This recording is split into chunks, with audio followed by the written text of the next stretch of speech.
audience. This is going to be a different one. All of the presentations so far are coronaries. We are trying to fiddle around with metallic valves, not even with bioprosthetics. Okay, so here we go. 37-year-old male, history of dual valve replacement 3 months ago, came with features of pulmonary edema. Echo revealed elevated valve gradients across the mitral valve. INR was about 2.4. We know that in dual valve replacements, we need to keep the INR over 3 to 3.5.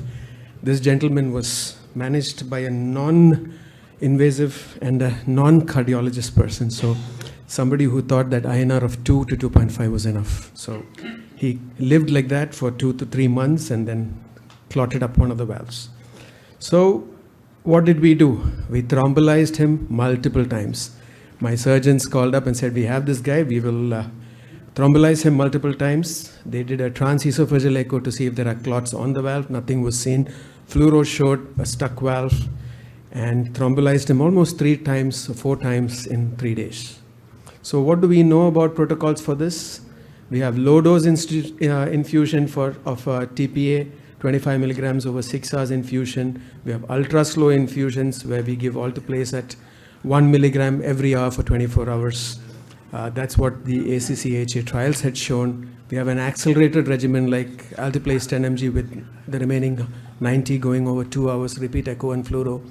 And back home in India, we used to lyse with streptokinase and urokinase almost at 100,000 units per hour. Again, the same story. And if by chance the patient's valve starts clicking again, you know that you've done your job. But this is what I saw. After 4 episodes of thrombolysis, this is what we have. One of those leaflets is stuck. And what do we do? So we did some reading, and some of our colleagues back home at Madras Medical Mission in India had put up a paper last year about something that they had done. So we just did a copy paste. So we tried to go into this valve and try to move the valve with balloons and coronary stuff. So that is the stuck leaflet for you. And what did we do?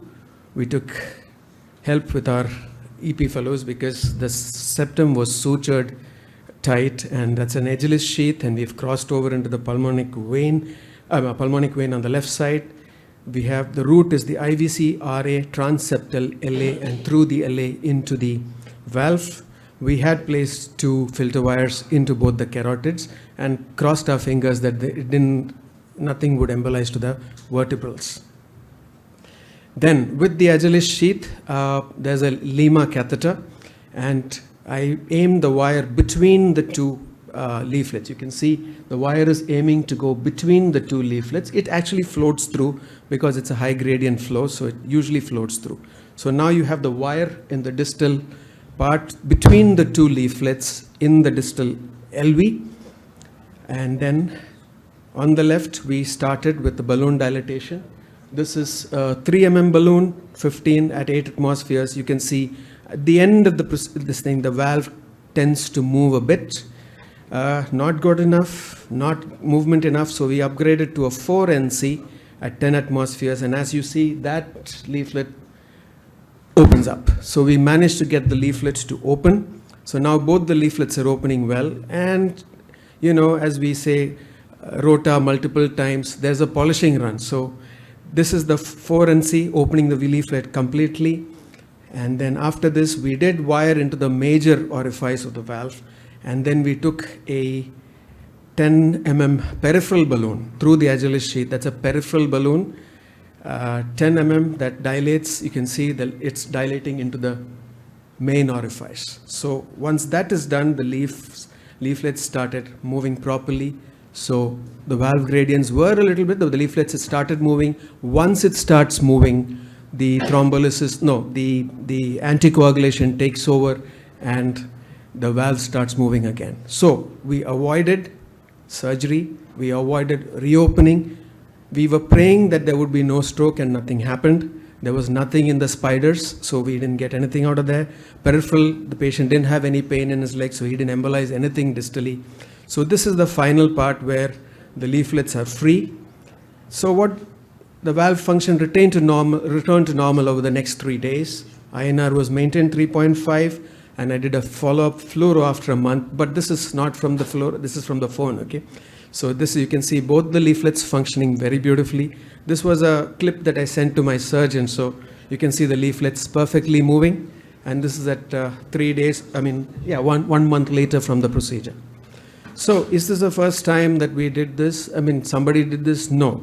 There are mechanical valves get stuck. Petros procedure attempts to free a stuck valve when the lysis fails. Cerebral protection and neurology support is important. Possibly helps to salvage the valve and avoid a redo surgery. So just to see, how you size the balloons, if you can get the valve on CT, the 4 mm is the size, a space between the two valves. The open area, the major orifice is about 9. CT will help you determine these values, or the manufacturer can help you determine these values. This is the first group that did this at Madras Medical Mission with a with a publication in Circulation. They had approximately 24 patients. 3 of them still didn't make it. It is not an easy procedure. It is not a safe procedure. One of the patients had a major left cerebral embolism and a dense hemiplegia and died. The remaining 2 reclotted the valves later and died. So we try to do what we can. There is no trial that can be placed for this, but this is what we do, and this is what I did. I don't know if anyone else has done it here before, so probably a first one for UAE or for this region. So that is the Petros, and thank you.